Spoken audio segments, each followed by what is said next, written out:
Greetings, fellow detectives. Wizard Kitten here, bringing you my review of the 28th mystery in the Nancy Drew series, Nancy Drew, Ghost of Thornton Hall.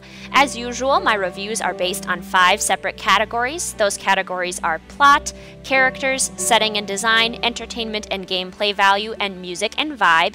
Each of those categories are scored on a scale of 1 to 10, and then the scores in each category are added up for a total possible score out of 50, and then I assign a letter grade to each game as well.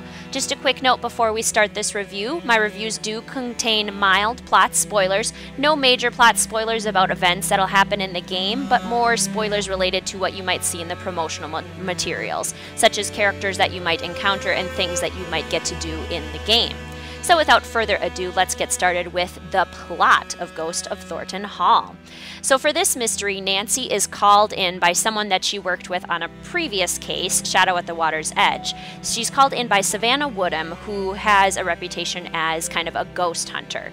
She initially got the call for this case because this case involves ghosts, as the title might suggest, but she decided that the case is not fit for her because she is too much a believer in ghosts, and Nancy is a skeptic. So essentially, there is a young woman named Jessalyn Thornton who was spending time at this old broken down building, Thornton Hall, and she vanished and nobody knows where she went, and people think, her family, people in the community think that it was a ghost that kidnapped her.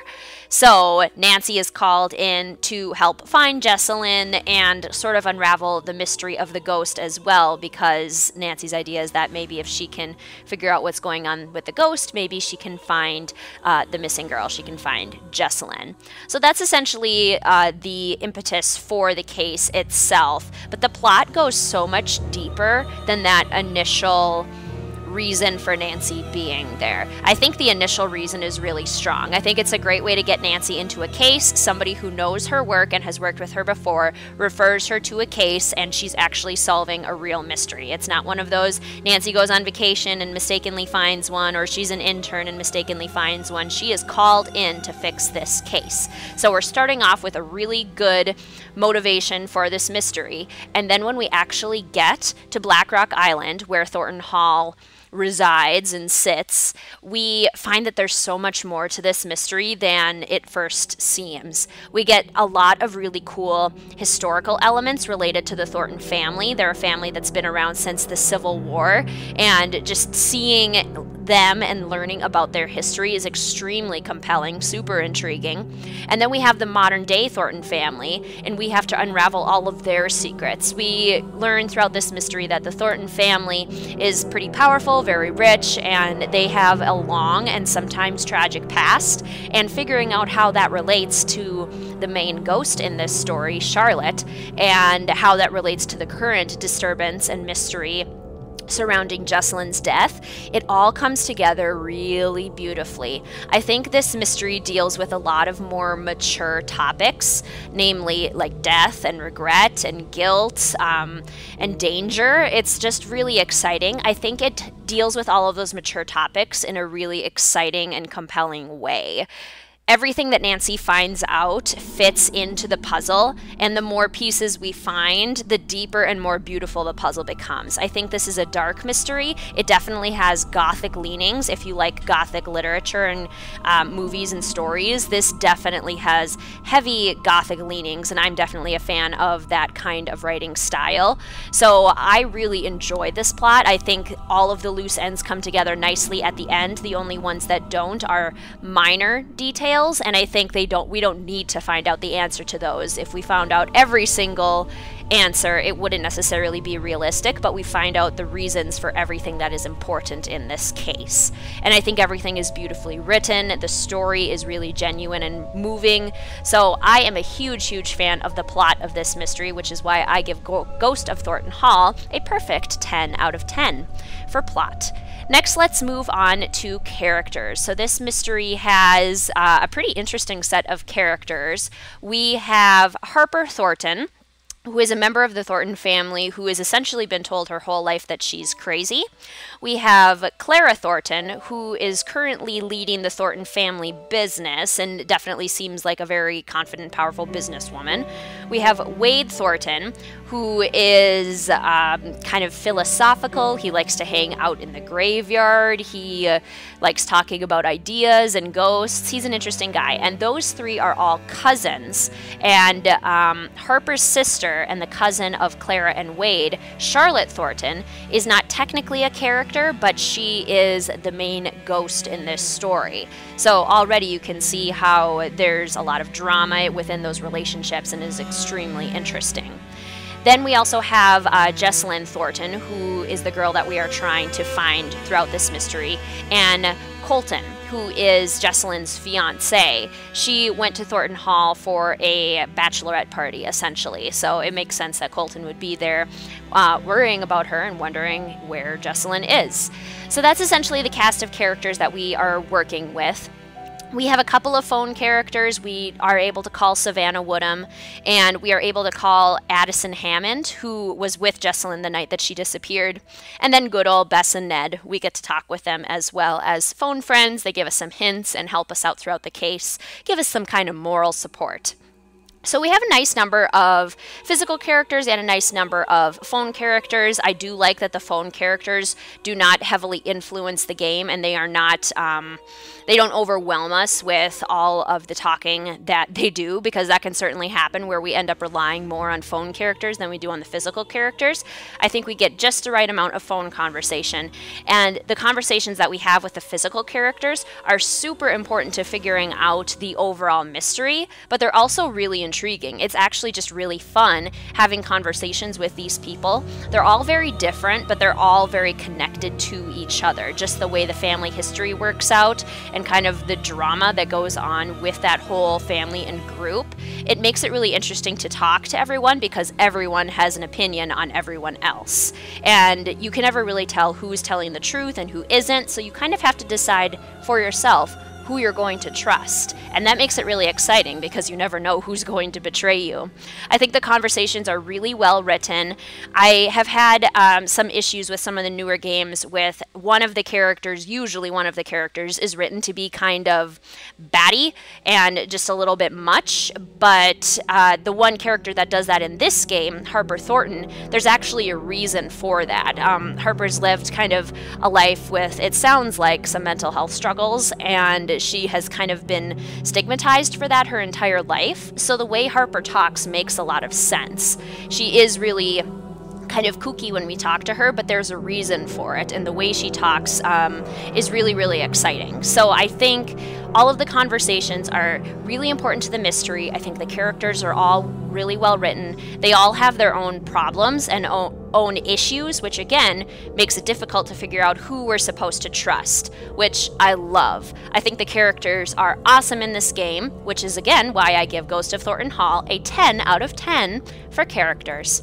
Next, let's move on to setting and design, which considers where the game takes place and how the overall design of the game relates to the mystery itself. So this game takes place in Georgia on an island, presumably off the coast of Georgia. The island is called Black Rock Island. So Nancy is essentially kind of trapped on this island, and on the island there are a few main locations. There's a graveyard, there's kind of an old estate that's definitely dilapidated, definitely crumbling, definitely old, and then kind of another building as well. So there's really three major areas that we can explore on the island, but they feel very fleshed out. Each of those locations has important things for us to find and has a lot of really cool details for us to explore.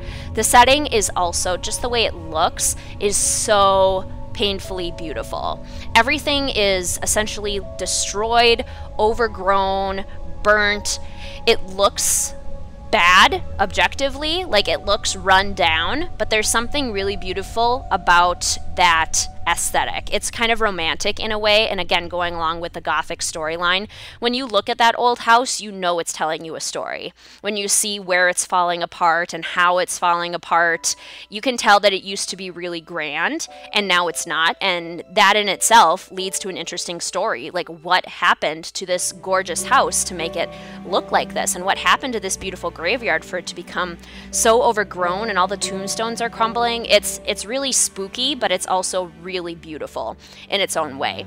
And the fact that we get to explore so much of the house and so much of Black Rock Island makes me really, really excited, because we get to see all of these beautiful locations. They look stunning, they're designed really well, and each location is extremely important to the overall mystery and the overall story that we're going through. So I think they really hit it out of the park with setting and design. This is honestly one of my favorite settings in the entire series. This is a place that I probably would not go in real life because it's terrifying. And the fact that they were able to convey that so successfully is a big win in my book. So I give Ghost of Thornton Hall a 10 out of 10 for setting and design. Next, let's move on to entertainment and gameplay, which considers how fun the game is to play and how fun it is to replay. This is a unique game in the series in terms of replay value, because at the end there are actually a few different options for how you want the case to turn out. So Nancy is given actual choices to change the outcome of the game, which hasn't been the case in any of the previous mysteries. She gets a lot more say in what happens. So that immediately gives us a little bit of a boost for replay value, because the game can be different every time you play. Same thing with the hauntings. You may not encounter every single haunting every single time, so when you replay the game, you might encounter a terrifying experience that you didn't see the first time that you play the game, or the second, or even the third time. There's always something new to explore. I think this is a really fun game to come back to, because that scare factor really makes it exciting. This is one of the scariest, if not the scariest, games in the entire series. This game and Shadow at the Water's Edge are easily the two scariest games, in my opinion, and in the opinion of most detectives that I've talked to. So if you are not a fan of scare factor, this game might be a little tricky for you, because it is very scary, especially if you are playing it at night, which honestly works better for the game because everything is pretty dark overall, and it's a lot easier to see everything if you are also in a dark space. But the fact that it is so scary makes it really exciting. It makes it feel like a real mystery with actual stakes. And I love that. I love how scary it is. I am a wimp. I don't like to be scared, but in a Nancy Drew mystery, I need to feel at least a little bit of unease. I need to feel a little worried. And this game makes me feel uneasy and worried throughout most of it. And I really like that. It's really exhilarating and really exciting. This game also doesn't have too many puzzles. There's definitely puzzles in this game, but there's only really one puzzle that's actually going to take you a significant amount of time. The first time you play, there are definitely some puzzles that are a little bit harder, and it's not necessarily even a specific puzzle itself. It's more the overall logic and finding things in the house and the graveyard. Just finding things sometimes is the hardest part of this game almost. Once you've played it and you know where those things are, it definitely goes a lot quicker. But that can be a little bit difficult at first. And one little problem that I have, very minor, is that when you reach the end of a mystery, kind of the last thing you want is a big, huge puzzle that's going to kind of punch you in the face right before you're about to solve the mystery. If anyone's going to do that, I want it to be a culprit. I want it to be a person, because that's a lot more exciting. But if I already know who the culprit is and I already know what's happening, and I have to sit there and solve a big puzzle, that's a little bit more frustrating. So it's a minor thing. It does happen in this game, but you can get over it fairly quickly because the rest of the game is just so darn fun. The haunting moments, all the things you can explore, all the characters you can talk to. It's just really a great, fun game. So for entertainment and gameplay value, I give Ghost of Thornton Hall a 9 out of 10. Finally, we move on to music and vibe, which considers the music of the game and the overall atmosphere of the game and how successful that is. I would say that this game is extremely successful in conveying the atmosphere that it wants to convey. This game wants to be scary, it wants to terrify you, but it also wants to move you, and it wants us to feel something and really think about kind of the philosophical issues that are presented in this game, which again are like death, regret, guilt, really heavy topics that are actually very interesting. And the way that the music conveys that is amazing. This is one of, I think, the first mystery where one of the characters actually has kind of a signature song, and when it's played, oh my gosh, goosebumps. It's so scary. And when those haunting moments happen, the music changes, the atmosphere changes, the whole design changes. Sometimes Nancy will be walking around and a shadow will move the wrong way, and it's terrifying. And sometimes something will happen and you're not even sure if you saw it or not. And that's just perfect, because there are some elements of the haunting that we're expected to think, okay, yeah, that was probably faked. But then there are others that are like, can we really explain that? Is there actually an explanation for that kind of haunting?